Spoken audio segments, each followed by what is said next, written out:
Issues involving health, education, and external pressures are negatively affecting our younger generations. My name is Anya Parasher. I'm a high school student and an advocate for mental health. Join me as I explore and learn about these issues and their possible solutions with various experts and leaders around the country.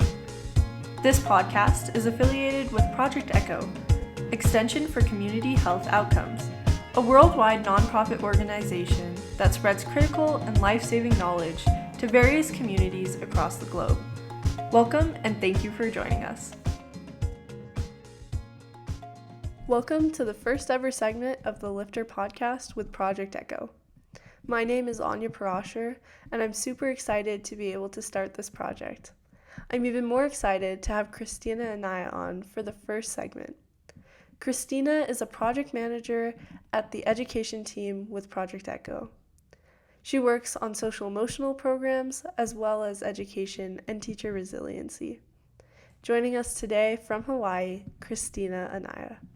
I want to start out by talking about your work at Project ECHO. What was the first thing that initially attracted you to the organization?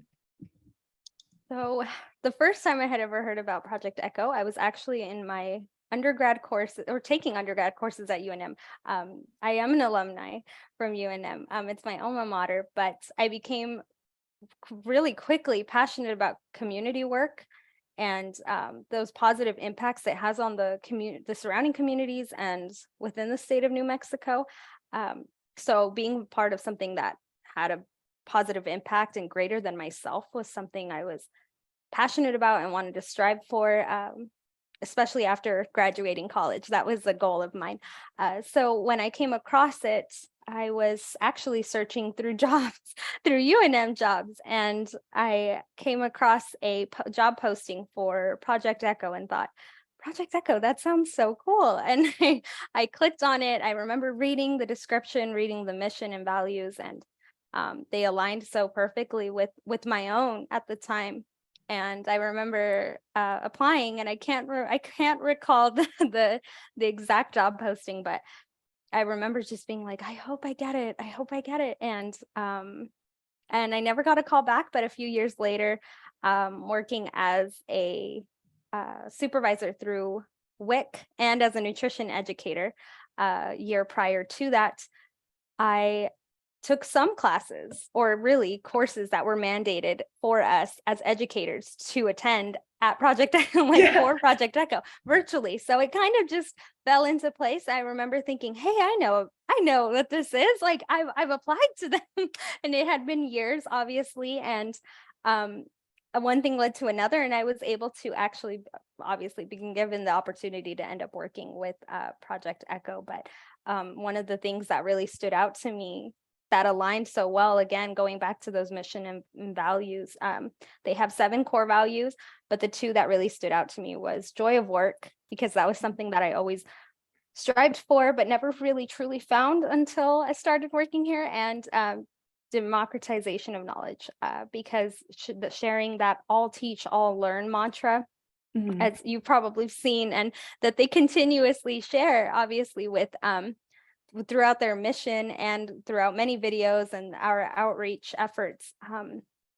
It's something that they embody, because our team, being on the education team, has at least taught me within this past year that you can truly democratize knowledge. Everyone has so many different skill sets, especially within our team, and I've learned so much from them, but they've also learned from me, and so on and so forth.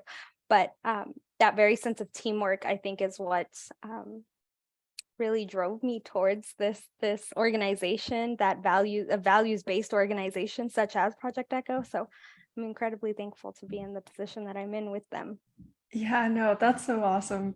And I think also just spreading knowledge throughout, we have so many different programs and so many things going on at the same time. It's kind of impossible not to collect everything you learn.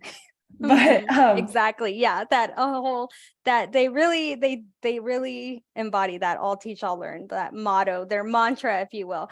But they have a great job of doing that, and I think the people that they hire have strived for the same same thing, that engagement or encouragement of teaching one another. It's not always like, oh, self-taught. Yeah. You're getting to, share that like wealth of knowledge. Everyone has, so again, like has learned so many different trades from previous careers, from avenues in life, and then coming here with Project Echo, they're able to share that with others and not almost be sort of that getting out of that gatekeeper mindset, which I think is important. Yeah, no. And, speaking of all these different programs and projects, you have worked on a bunch of different programs this past year on the education team. What do you think is the program that has had the greatest impact on the community, and how did that kind of come to be? So the program that I believe has had the biggest impact with the youth of New Mexico is social emotional learning, but it is now known as educator resiliency through SEL. This program is in its third year, which is incredibly just successful and such a big deal because they've managed to reach hundreds of K through 12 educators across the state of New Mexico and even within other states, which is a huge feat because as you know, a lot of our programs are mainly geared towards like New Mexico families, students, things like that, or communities, and it's reaching out, expanding outward from that. It's a very huge feat. It's a milestone that I think we hold very dear to our hearts because we continue to do that and share our line of work, again embodying that all teach, all learn motto. But this program began close to the start of the pandemic, and when it feels like the education system made a pivotal shift to remote learning and online learning, so changing all of that I feel like that changed the dynamic for everyone, for students and educators alike. So this program being their main goal was to just really navigate and combat those variety of stressors of like fear, anxiety, loss that families and communities were going through during that time. And Leslie Kelly and Laurel Wyckoff being the first two main hub members, and they're still on today, but they are two of the few original SEL Hub members who have made this program extremely successful. And I think they continue to be those standing pillars for social and emotional learning.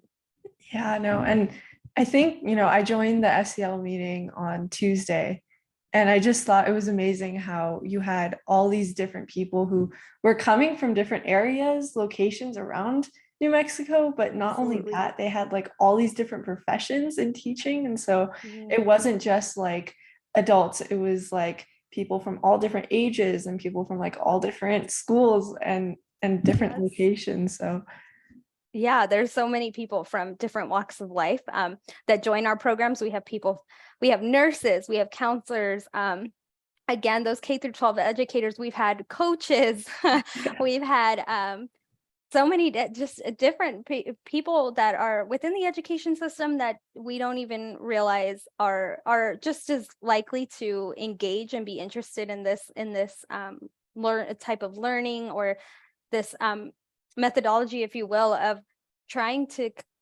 again combat these variety of stressors that many of us have dealt with and continue to deal with due to the pandemic, where I think social emotional learning has helped tremendously, and they're continuously creating more materials and resources to share with these educators. But as you said, it's nice to get that variety, that mix, just a melting pot of different types of careers, of different outlooks and perspectives from people from all walks of life on SEL and how they use it in their day-to-day lives. So it's nice to see that throughout the program.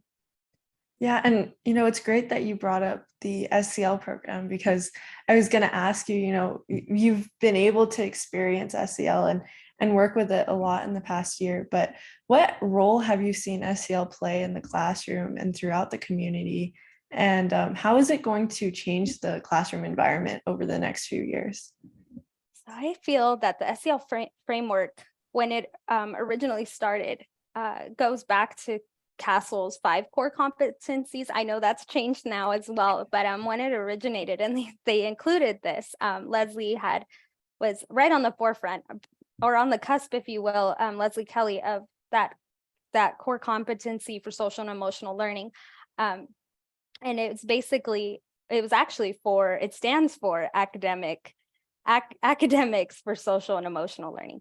But it's breaking those barriers of feeling of, again, those day-to-day stressors, creating resources, sharing resources, and creating a toolbox of like different methods to assist one another during a time where entire communities felt confused and uncertain of those challenges that they were facing. And I think that really was on the forefront. They had many studies done throughout the last 3 years, and they continue to do so. But one of the main ones that I think stood out to me, especially with social and emotional learning, was when they surveyed over, I believe, 3,000 young people between the ages of 13 and 19. And the study was done in 2020. And from those results, they realized 50% of students had reported being concerned about families' physical and mental health in this survey. And I think that speaks volumes, considering everything that we were going through during that time and continue to, I think, just kind of recovering from all of the trauma throughout the last few years. But studies have also shown that SEL increases academic performance, positive attitude, and those social behaviors. So I believe if we continue to incorporate SEL into our education systems, that there will be just tremendous, long-lasting positive effects within our communities. Yeah, and I think, we have seen a little bit of pushback, and it's kind of hard to see that. But when I look at like the Castle core competencies, for example, like self-management, self-awareness, social awareness, like they're all involved in the classroom. So I think that, Absolutely. when we're teaching kids, like, how do we become better people and how do we become more aware of ourselves? Like, it really does. There's like a huge intersection between everything. So there is. It's all correlated. It's almost just it goes hand in hand. I don't think we realized that until, of course, later on. But it was because I think social and emotional learning was a big component, but it became even more of a component in our school systems after the beginning of the pandemic, and everyone realized this is something that we really need to focus on and shift our focus on, because it's going to help us overcome a lot of those challenges. And I think it's done beautifully, at least within the last few years, and I think it's going to continue to do so. Yeah, no, and I just, I love the framework for it. I think that even joining the meeting on Tuesday was awesome, because you had all these people together who really wanted to and were really enthusiastic about it too.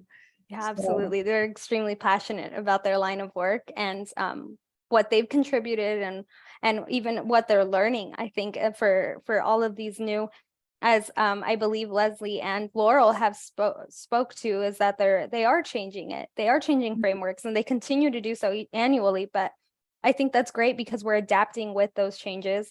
They're adapting with the shifts in our education system, and what's going to positively impact our families in those communities. Yeah.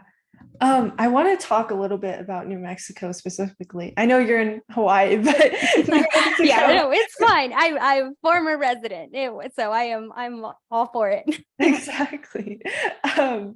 Right now, for child well-being, New Mexico is ranked. We've dropped from 49th to 50th, and then on top of that, in education, we're ranked 50th. So, what do you think is the challenge for families and students here, and even educators in the field? So, permission to speak candidly, because I as you said, yes, I no longer reside in the state of New Mexico. However, I did live there for 14 years, and within that time frame, from between growing up in the education system to then working within the education system, I've learned a vast amount from those challenges that they have faced and are currently facing. And let me just begin by stating that the retention with K through 12 educators is not very high. A lot of that, though, I believe would have to do with the long hours dedicated, because they dedicate a majority of their personal time, money, and resources to this line of work. It just speaks volumes as to how passionate they are about education and those students and families within the community, which is why I believe they should get compensated similarly to our neighboring states. I think that if in doing so, we are valuing their expertise, their knowledge, and time that they endlessly provide for our students and those families. I think that if we did that shift, and again, this is just speaking on from my own personal background from working with these educators, having the pleasure of working with them, having the honor of working with them and speaking to them. I think that would have a pivotal shift. And also, I believe another challenge that we face is how greatly our curriculums within the education system vary across the state of New Mexico. And that goes with any state. Of course, we're not the only ones. But this could be in part due to the funding that we see and receive annually from, again, this could go all the way up to federal funding. Many states have education on the forefront of their decision-making and state-based legislature, but we've been number 50 for several decades. And in order to move from this placement, I believe we should reach out to those neighboring states of ours and discuss what they're doing differently, what's working for them, what isn't working for them. For example, Colorado and Utah are both in the top 10 of education within the United States. And I think that speaks, again, volumes as to what they're doing differently from the state of New Mexico. Maybe having these conversations with their state representatives could possibly give us more insight, or maybe help us seek new avenues as to what we can change, so New Mexico can therefore thrive and prosper, I think, with those changes. But again, speaking from a former educator point of view, and hoping that maybe we'll see some changes, but I know they're working on it. So hopefully we see some in the next upcoming years. Stuff doesn't happen overnight, but I know they're working very hard. Yeah, and it's, even the past few years, like we've noticed a lot of changes, and absolutely, whether it's public school or even private and charter, like there have been a lot of pushes in the SEL front, in curriculum and for teachers. So hopefully we can, bring that ranking down and try. And try and get us up there, right? I mean, that's what I think all of us hope, strive for, and I think that's on every educator's mind, regardless of how they're entwined within the education system.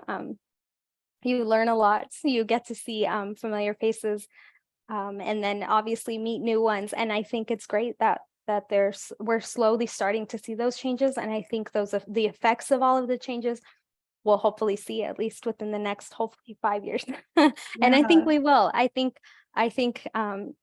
New Mexico, the changes they're making now, I feel that we'll notice all of those positive and negative. I mean, there's always both two sides to that coin, but we'll hopefully see more of those added benefits at least even within the next year, because I think we're changing back, especially from that whole, again, just only online remote learning to now hybrid, or going completely back to in-person learning. So it's going to be interesting to see how much changes are made within our education system. Yeah, of course. I want to kind of shift back to the education team at ECHO. And this is a team, I've been able to work with for the past 6 months now. So, and we have amazing people, amazing programs going out, a lot of ambition. And one of the things I also always have to mention about ECHO is that the people who work on these teams are always so sweet and so dedicated. But they are.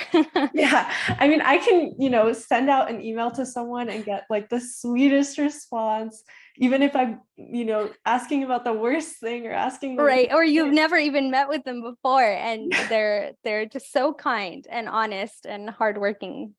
people within this organization. I agree 100%. And so I just wanted to talk about the education team and see, like, where do you think it's going in the future regarding youth issues?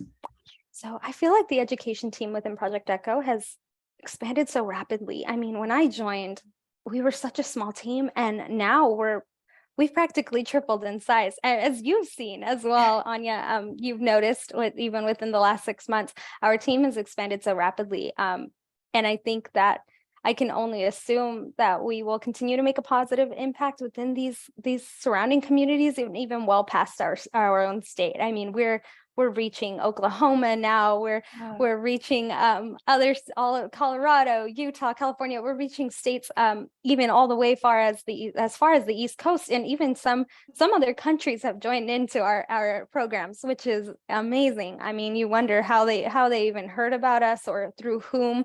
I mean, maybe we'll never know, but it's incredible to see how far our reach can actually go with just those outreach efforts that we do every day, just our daily routine.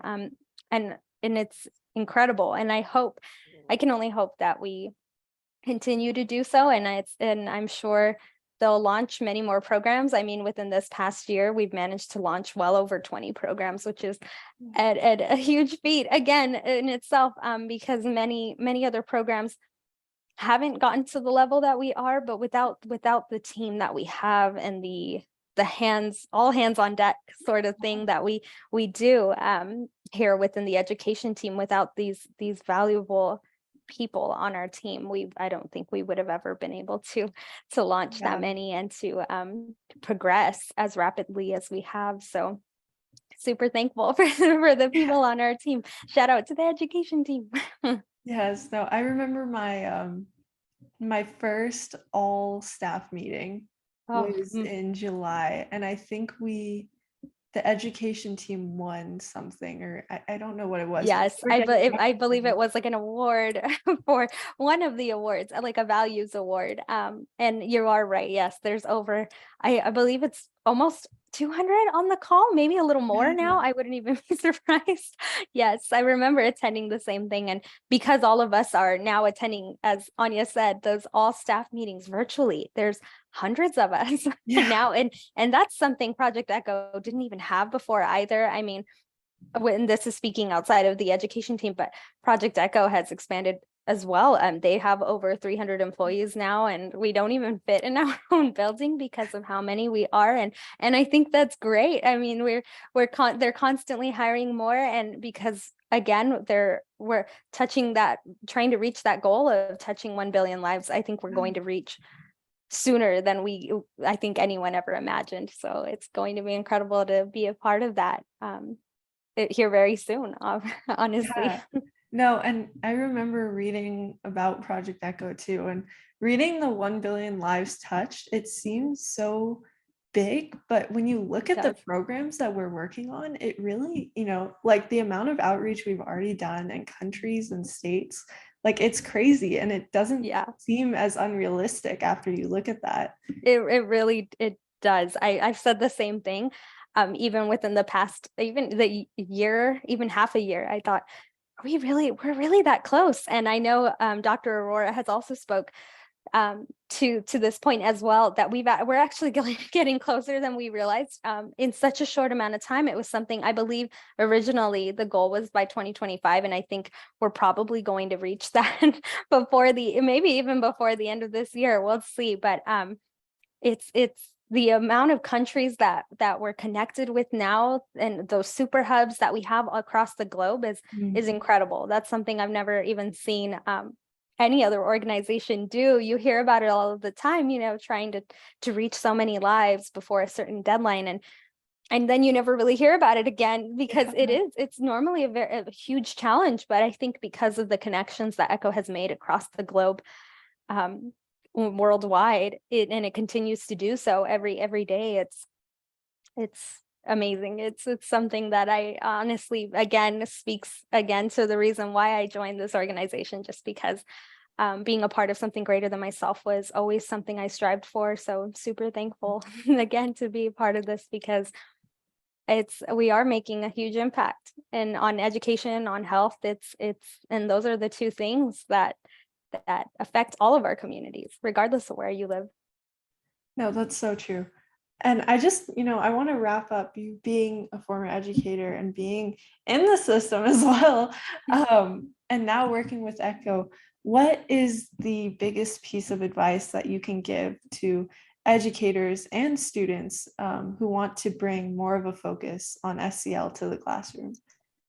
I think those connections that we make within our New Mexico communities and families is vital to maintaining those healthy relationships between educators, students, families, and those who aren't maybe not at the forefront again of our education system, but have those effects, right? Counselors, other nursing staff, and it's anyone within an academic staff school has an impact on our students and family lives daily and even weekly with how we interact with them. So that mental, physical, and emotional well-being should continue to be our focus, because without it, I feel that obviously the results would be a little severe. But I think in doing so and keeping that mental and physical, emotional well-being at the forefront will benefit hundreds of our families and students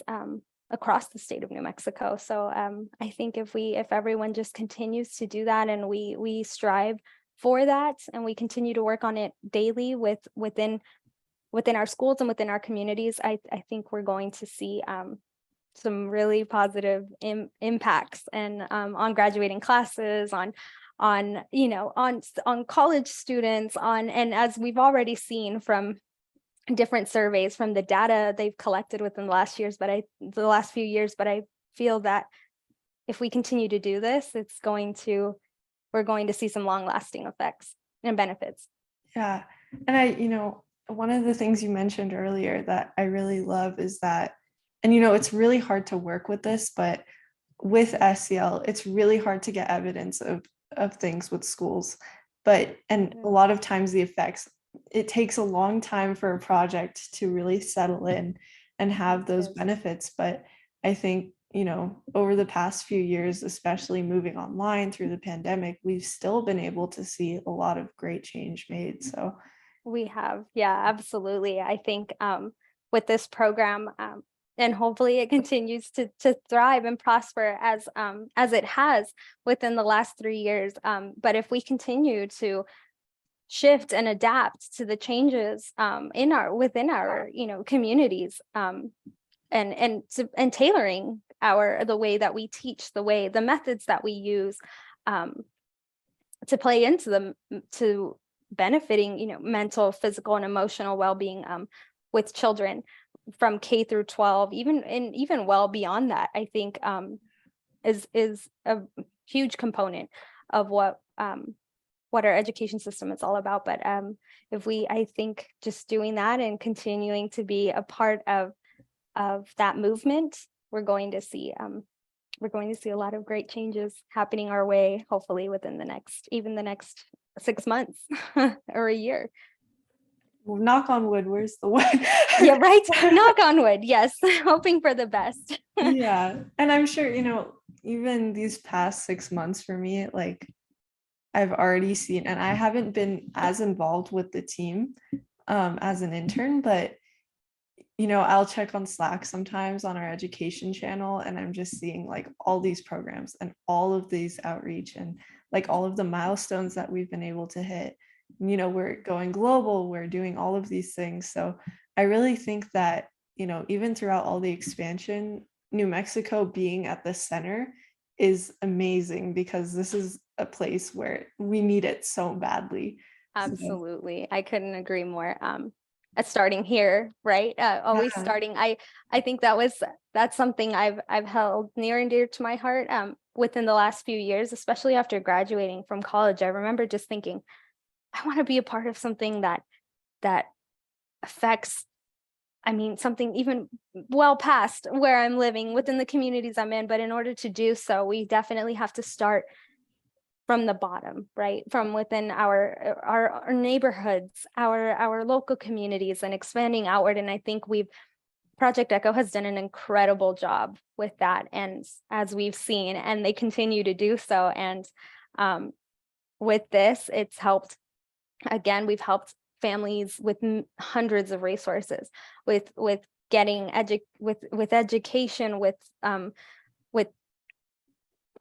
medical technology, with everything. Yeah. I mean, just everything we do, everything they continue to do, and branch out and reach with other programs. I mean, there's stuff within, they're reaching things and topics and engaging with people that I don't think they ever saw themselves even doing, even just a year or two ago. And now they're getting to communicate with all of these different people from across the globe, and learning so many different trades, of what works and what doesn't work, and incorporating that and being able to be a part of those conversations, I think is what we're all about. Is what Project Echo is about, is finding, learning from each other, and growing with one another within our local communities, and even further out. I mean, talking with someone from across the globe, talking to someone from India, Australia, and any part of the world, and learning something new, trying their methods, and in our education system and in our medical practices, and because it works, or they've had positive outcomes, and continuing to do that, I think is a crucial part of how we're going to change and shape our future. No, thank you so much, Christina, for having this conversation with me. It's awesome because the education team in general has had such a big impact for me, but you especially being my first mentor, I'm so happy that I got to do the first segment with you. So no, thank you so much for having me. I'm truly honored, honestly. So thank you again for allowing me to speak on this platform and on this topic on education, because it's something I'm very passionate about, but I'm truly thankful to be a part of constantly and daily. Thank you so much for listening to the Lifter podcast with Project Echo. Stay safe, and we'll see you next time.